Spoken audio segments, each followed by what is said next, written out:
नमस्कार, मैं आर के सक्सेना मास्टरमाइंड कोचिंग रीवा के इस एजुकेशनल यूट्यूब चैनल में एक बार पुनः आप लोगों का स्वागत और अभिनंदन करता हूं। बच्चे सामने बैठे हुए हैं, ये ऑफलाइन हमारी क्लास है, उसी क्लास में आपका ये वीडियो बनाया जा रहा है। तो जैसा कि हमने कल आपको बताया था मराठा वंश के बारे में, तो मराठा वंश का वो पार्ट प्रथम था, अब ये पार्ट सेकंड है। तो हमारा टॉपिक क्या है? क्या टॉपिक? मराठा वंश पार्ट 2। तो कल मराठा पार्ट फर्स्ट में हमने छत्रपति शिवाजी के बारे में उन सभी बातों को बताया था जो आपके एग्ज़ाम की दृष्टि से उपयोगी हैं। तो शिवाजी की मृत्यु 53 वर्ष की आयु में कब हो गई थी? 1680 में मृत्यु हो गई। उसके बाद जो है वो शिवाजी के विभिन्न उत्तराधिकारियों ने मराठा वंश को आगे बढ़ाया। तो किस तरह से मराठा वंश का सफ़र रहा और कब तक सफ़र था मराठा वंश का, जैसे हमने बताया है आपको, कब तक था? 1818 तक जो है मराठा वंश का सफ़र था। 1818 मराठा वंश जो है वो समाप्त हो गया। तो पहले तो आपके छत्रपति आए। यहाँ पे हमको डाउट रहता है कि छत्रपति और पेशवा में, तो पहले क्या था कि जो शासन का प्रमुख होता था वो छत्रपति होता था, तो पहले छत्रपति कहलाते थे ये। बाद में क्या हुआ कि पेशवा की शक्ति जो है वो अत्यधिक बढ़ गई और वास्तविक सत्ता के केंद्र कौन बन गए? पेशवा बन गए। तो हम मराठा वंश में अंतिम रूप से हम देखते हैं कि पेशवा प्रमुख बन गए और उसके पहले हम देखते हैं कि छत्रपति या शासक कहलाते थे वो। तो चलिए हम चलते हैं शिवाजी के उत्तराधिकारी। तो शिवाजी की 1680 में मृत्यु हो गई और उनकी मृत्यु के बाद जो है वो उनका पुत्र कौन बना? संभाजी जो है वो गद्दी पर बैठा। जैसा इतिहासकार लिखते हैं कि संभाजी जो है योग्य शासक नहीं था और इनके सबसे बड़े दुश्मन कौन थे उस समय? मुगल थे, है ना। तो मुगलों से इनकी जो है सत्ता के लिए टकराहट होती रहती थी। तो मुगलों ने जो है वो संभाजी पर आक्रमण किया और संभाजी की जो है वो हत्या कर दी। और केवल इतना ही नहीं बल्कि संभाजी की हत्या करके और उनकी खाल में जो है भूसा भर करके कई दिनों तक चौराहे में टांगा भी गया।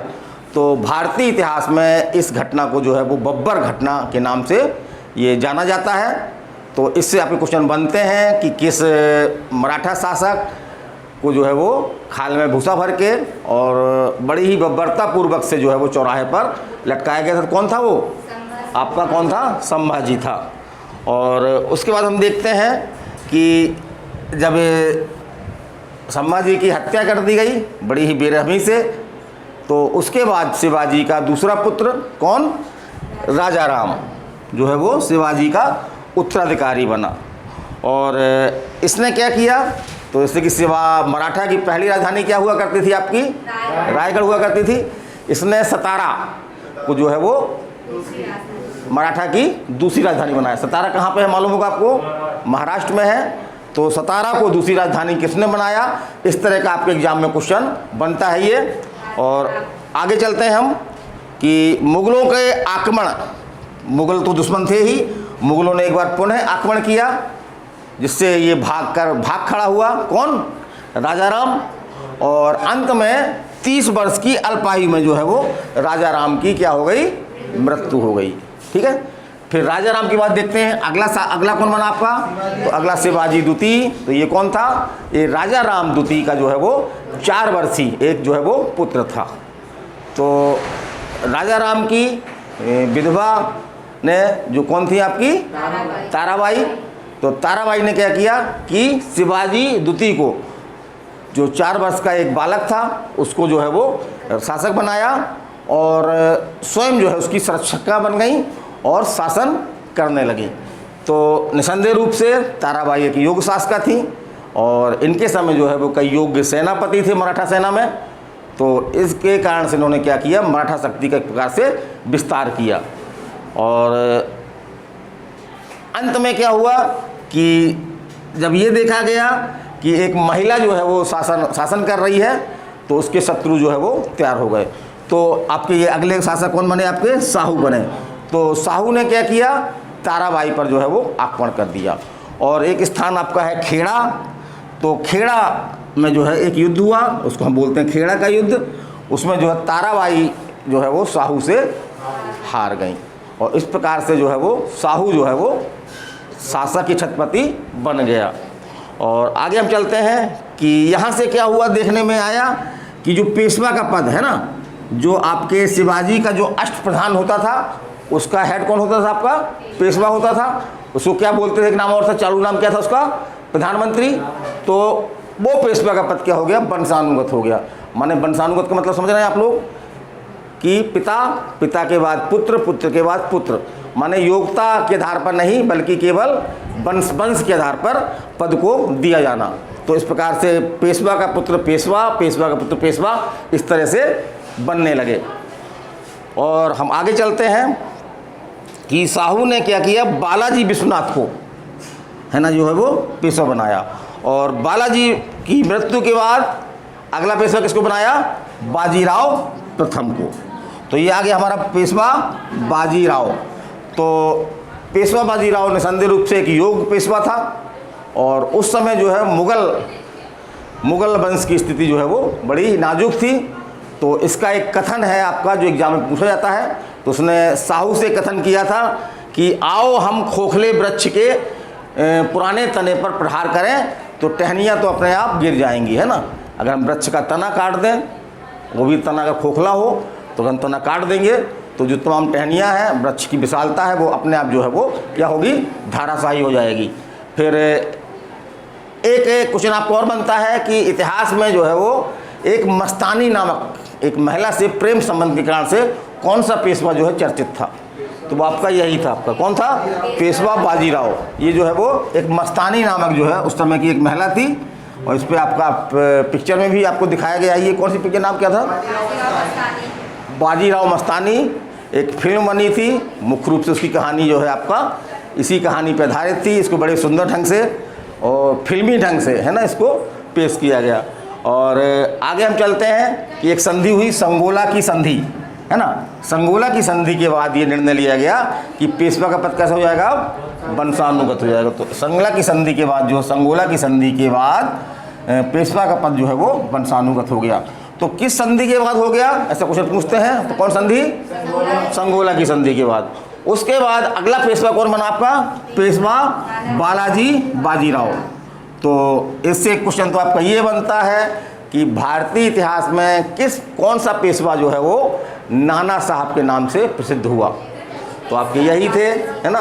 तो यही आपके जो है नाना साहब के नाम से जो है वो ये चर्चित थे। और पानीपत का तृतीय युद्ध कब हुआ था, 14 जनवरी 1761 में। वो इसी के समय हुआ था, पेशवा बालाजी बाजीराव के समय। तो ऐसा कुछ नहीं पूछा जाता है कि किस पेशवा के समय पानीपत का तीसरा युद्ध हुआ। तो किसके समय, पेशवा बालाजी बाजीराव के समय। और इसमें हुआ क्या कि पेशवा जो है वो बुरी तरह से पराजित हुए, कई पेशवा मारे गए इसमें। और इस सदमे को जो है वो आपके बाजीराव जो नाना साहब थे वो इसको सहन नहीं कर सके, और सदमे से जो है क्या हो गई, उनकी मृत्यु हो गई। तो इसको याद रखिएगा, ये एग्जाम में क्वेश्चन आपके, सदमे से जो है वो इनकी जो है वो मृत्यु हो गई। फिर इसके बाद कौन बने आपके, तो माधवराव नारायण प्रथम। उसके बाद कौन बना आपका, नारायण राव। उसके बाद कौन बना आपका, माधव नारायण द्वितीय। तो इनको हमने ज़्यादा डिटेल नहीं किया है क्योंकि इनमें कोई ऐसे बहुत सारे महत्वपूर्ण फैक्ट नहीं है जो एग्जाम लायक हो हमने, तो इनको हमने संक्षिप्त में बता दिया है। और उसके माधवराव नारायण द्वितीय के बाद जो है वो अगला पेशवा कौन बना आपका, बाजीराव द्वितीय। तो इससे क्वेश्चन बनते हैं आपके। तो बाजीराव द्वितीय जो है वो क्या था, ये अंतिम पेशवा था। तो अगर पूछा जाए आपसे कि अंतिम पेशवा कौन था, तो क्या होगा आपका आंसर क्या होगा, बाजीराव द्वितीय, बाजीराव द्वितीय। और एक प्रकार से बाजीराव द्वितीय को जो है वो मराठा वंश के पतन का मुख्य कारण माना जाता है। क्यों, क्योंकि इसने क्या किया, अंग्रेज़ों की सहायक संधि जो है वो इसने स्वीकार कर ली, और एक प्रकार से जो है वो अंग्रेज़ों की अधीनता मराठाओं द्वारा जो है वो इस तरह से स्वीकार कर ली गई। और यद्यपि कुछ टकराहट हुई हमारे इतिहास में, जो है अंग्रेज़ों और पेशवा और मराठा के बीच में जो है वो 4 आंग्ल मराठा संघर्ष का उल्लेख मिलता है। तो इसको हम अभी डिटेल में नहीं बताएंगे, आगे जाकर के टॉपिक मिलेगा हमको ये, तो उसमें हम इसके बारे में डिटेल से आपको बताएंगे। और आगे चलते हैं तो 1818 में क्या हुआ, मराठा वंश का जो है वो अंत हो गया। और अंग्रेज़ों द्वारा क्या किया गया, जो पेशवा का पद था उसको समाप्त कर दिया गया और एक नाममात्र शासक के रूप में जो है वो, है ना, किनको, बाजीराव द्वितीय को जो है वो बैठूर, एक स्थान है बैठूर, यूपी में है आपके, ये कानपुर के निकट है ये, तो वहाँ का जो है पेंशन भोगी बना दिया गया। अंत में जाके इनकी पेंशन भी बंद कर दी गई थी। इन्होंने 1857 की क्रांति में भाग भी लिया था, लेकिन दुखद था कि 1857 की क्रांति सफल नहीं रही, है ना। तो ये था हमारा आपका मराठा वंश पार्ट 2। तो बहुत सारे उलझे हुए फैक्ट मिलते हैं, तो हमने क्या किया इसमें, इसको सुलझा दिया है, एक कहानी के रूप में इसको आप जो है वो अपने दिमाग में रख लें। कुछ ये शासकों के नाम रख लें कि पहला शासक कौन था आपका, शिवाजी, संभाजी के बाद कौन था, राजा राम। तो ये दोनों आपके पुत्र थे, पहले संभाजी बने, उसके बाद संभाजी की मृत्यु हो गई तो कौन बना, राजा राम बने। राजा राम की मृत्यु हो जाने के पर क्या हुआ, उनका 4 वर्षीय पुत्र कौन, शिवाजी। और राजा राम की विधवा कौन थी आपकी, ताराबाई। तो ताराबाई संरक्षक बनी, तो इसने शासन किया। उसके बाद आपका अगला शासक कौन हुआ, छत्रपति साहू हुए। तो उन्होंने क्या किया, ताराबाई को किस युद्ध में पराजित किया, खेड़ा के युद्ध में उन्होंने पराजित किया और स्वयं गद्दी पर बैठ गए। और इन्हीं के समय से क्या हुआ, जो पेशवा का पद जो है वो वंशानुगत हो गया, है ना। और धीरे धीरे क्या हुआ कि पेशवा का पद ही जो है वो शक्तिशाली हो गया।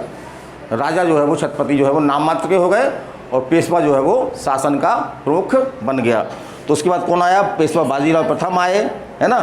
फिर उसके बाद आपका पेशवा बालाजी बाजीराव द्वितीय, वो बाजीराव, इनको नाना साहब के नाम से भी जानते हैं हम। उसके बाद आपके माधव नारायण प्रथम, उसके बाद नारायण प्रथम, उसके बाद माधव नारायण द्वितीय, और उसके बाद जो अंतिम आपके पेशवा थे बाजीराव द्वितीय। तो ये पेशवा बने, लेकिन इन्होंने क्या किया कि एक प्रकार से अंग्रेज़ों की अधीनता जो है स्वीकार कर ली, सहायक संधि स्वीकार कर ली, और एक प्रकार से ये अंग्रेज़ों के पेंशन भोगी बन गए। और इस प्रकार से कब अंत हो गया, 1818 में मराठा वंश जो है वो अंत हो गया। तो मज़ा आया कि नहीं आया, है ना। इसको पढ़िए, वीडियो बना दिया हूँ तो उसको भी देखिए। कहीं भी शादी आदि में जाइए, शादी तो ख़त्म हो रही ना, कि हो रही हैं अभी शादियाँ चल रही हैं, लेकिन बहुत कम हो गई है ना।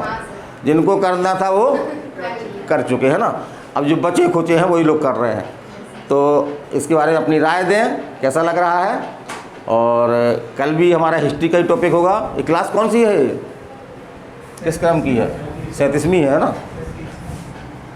ये 37 इतिहास की क्लास है हमारी ये, तो इसको देखें। और इतिहास की पूरी क्लासें हमारी आपकी भारतीय इतिहास के स्रोत से लेकर के पूरी अवेलेबल है, तो उसको भी आप देख सकते हैं। तो मैं RK Saxena, mastermind coaching Rewa, Madhya Pradesh, एक बार आपसे विदाई लेता हूँ। नमस्कार, धन्यवाद।